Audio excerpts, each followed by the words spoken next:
Welcome back to Wyckmoore. The Mystical Realm of Wyckmoore, Part 4. The Starfall Orchard. The cloud bridge stretched farther than any rainbow Rowan had ever seen. With each step the sky changed, first lavender, then a rich deep blue sprinkled with tiny glimmers. Somewhere ahead, a faint tink-tink sound echoed, like glass bells falling into soft grass. "That's the sound of the stars landing," Leora whispered. "We're close." The bridge ended at the edge of a meadow glowing silver under a moon that had 3 halos. In the center stood a grove of the strangest trees Rowan had ever seen. Their trunks were slender and twisted, bark the color of midnight, but their branches held constellations. Tiny starlights pulsed gently in the leaves, and now and then, one would break free, drifting down like snow. But when a star touched the grass, plink, it turned into a small glass fruit. Wimble's eyes went wide. "Those are wish fruits.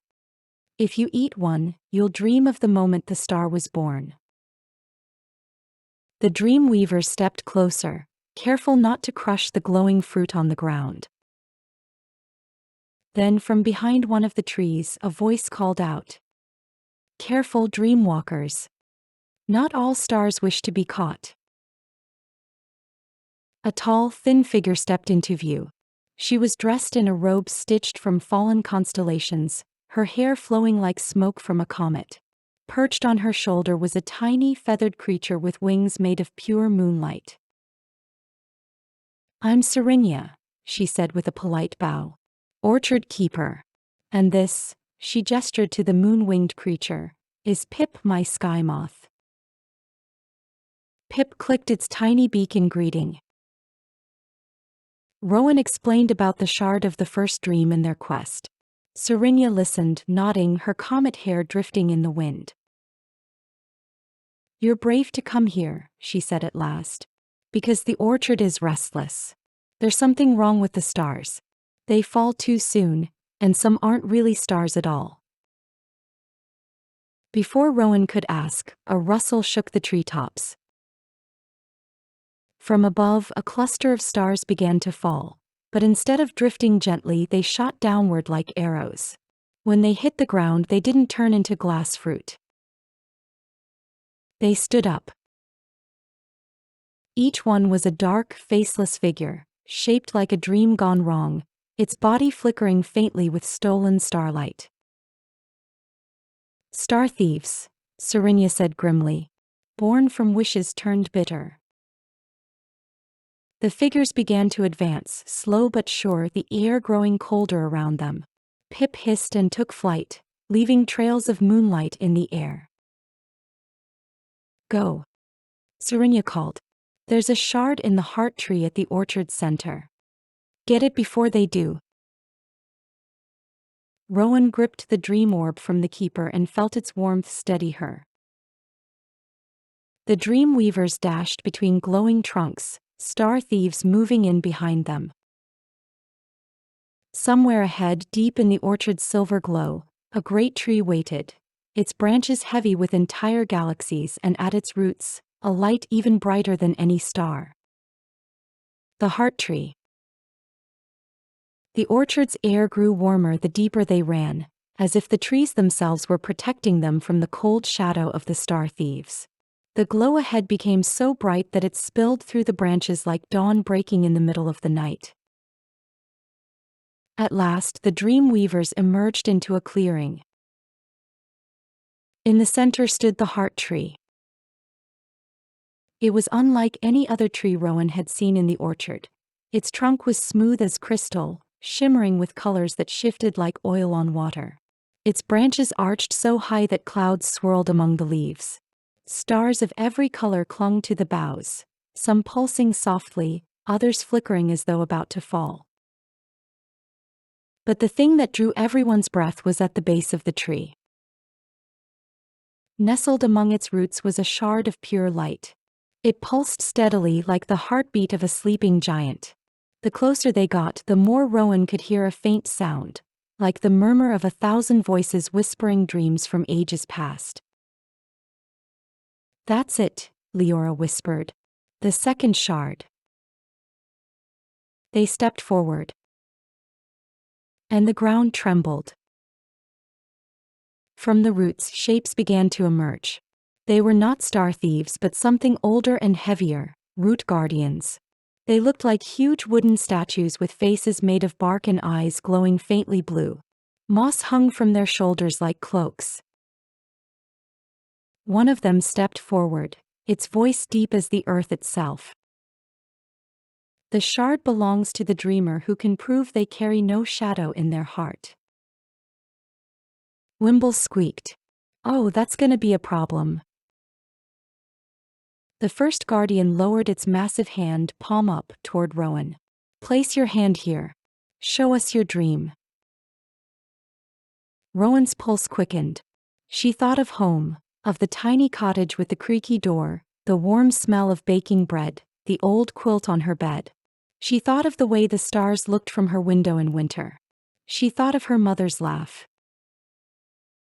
When her hand touched the guardian's, light spilled from her fingertips and rose into the air, shaping itself into a tiny, glowing bird. It chirped once and fluttered away into the branches above. The guardian bowed. "You may take the shard." But before Rowan could step forward, a cold wind swept through the clearing. The star thieves had caught up. They moved between the trees like shadows peeling away from the night, their flickering bodies reaching for the shard. The root guardians turned to fight them, but there were too many, dozens of thieves pouring into the clearing. "Rowan, go!" Leora shouted, summoning a swirl of silver dream dust to blind the nearest thief. Rowan dashed forward, light spilling from the shard so bright it hurt to look at. As her fingers closed around it, warmth surged up her arm. The second shard joined with the first in the dream orb at her side, glowing twice as bright. But the star thieves weren't done. One, taller than the rest, with a jagged crown of broken starlight, stepped into her path. Its presence felt like a bad memory she couldn't quite place, something she wanted to forget but couldn't. It raised a hand and the orchard's light began to dim. Serenia's voice rang out from behind. "That one isn't just a thief, it's a memory eater." The memory eater. The shadow loomed taller than any tree in the orchard, its body a tangle of mist and broken fragments of starlight. Where its face should have been, there was only a jagged hole, and within that hole, glimmering images flickered. Laughter, faces, sunsets, moments stolen from others. "Don't look into it," Serenia shouted, hurling a ribbon of dream light toward the creature. "If it catches your gaze, it will steal the best part of your memories." Rowan tried to look away, but a flicker in the hole caught her eye, a tiny image of her cottage's kitchen table, the golden light spilling in from the window. Her chest ached. The memory eater stepped closer, misty tendrils reaching out. Wimble darted forward, shaking his tiny bell. "Hey! Over here, Shadow Breath. Ever stolen a memory of falling flat on your face?" Then he promptly tripped on a root and tumbled forward in a heap. The memory eater actually paused, confused, and that gave the others a second to move. Leora unfurled her wings and streaked into the air, scattering shards of silver dust. The dust clung to the memory eater's misty limbs, slowing them. Serenia wove glowing dream vines from the ground, wrapping them tight around its legs. But the memory eater was strong. It snapped the vines and let out a deep, hollow sound, like 1,000 doors slamming shut at once. The blast of wind nearly knocked Rowan over. She clutched the dream orb with the 2 shards inside and remembered the root guardian's words. No shadow in the heart. Maybe it wasn't about fighting. Maybe it was about remembering. Closing her eyes, Rowan held on to the memory of her cottage. The warmth of the fire, the smell of bread, her mother's laugh. She poured it into the shards, letting the light grow brighter, brighter, brighter. The glow burst out, pure and warm, washing over the orchard like morning sunlight. The memory eater froze. Images began to spill from the hole in its face. Not just Rowan's but countless others. A child chasing fireflies, a sailor seeing land after months at sea, an old woman holding her newborn grandchild. The memories swirled upward, returning to the stars above. When the light faded, the memory eater was gone, only a wisp of shadow dissolving into the air. Rowan sank to her knees, the dream orb pulsing gently at her side. The orchard seemed calmer now, its glow restored. But before anyone could speak, a faint tremor shook the ground again, deeper, older, and from far away. Leora's expression darkened. "That wasn't the last of them," she said quietly. "The final shard, it's in the Nightmare Coast." The Nightmare Coast. The sea smelled of rain and salt, and the moonlight painted silver paths across the waves. Rowan stood at the bow of a little dream barge, its sails made of silk so thin they shimmered like starlight. Wimble, of course, was dangling over the side with a fishing rod made from a bent spoon. "What are you hoping to catch?" Rowan asked. "Dreamfish," Wimble replied solemnly. "They taste like your favorite breakfast and they sing if you're lonely." Leora flew above the mast, scanning the horizon. "The Nightmare Coast is close. I can feel it." The shoreline came into view, jagged cliffs that seemed to lean inward as though listening. The sand was black as ink and strange lights flickered in the caves like fireflies trapped in jars. A faint, haunting melody drifted over the water. It wasn't entirely unpleasant, but it made Rowan's heart beat faster. "That's not just the wind," Serenia warned. "That's the siren of shadows." The boat scraped onto shore and the air instantly grew heavier. Shapes seemed to shift in the corner of Rowan's vision, moving when she wasn't looking. They walked toward the caves, guided by the sound of the song. The walls inside glistened with dark crystals that pulsed faintly, almost in time with the music. And then they saw her.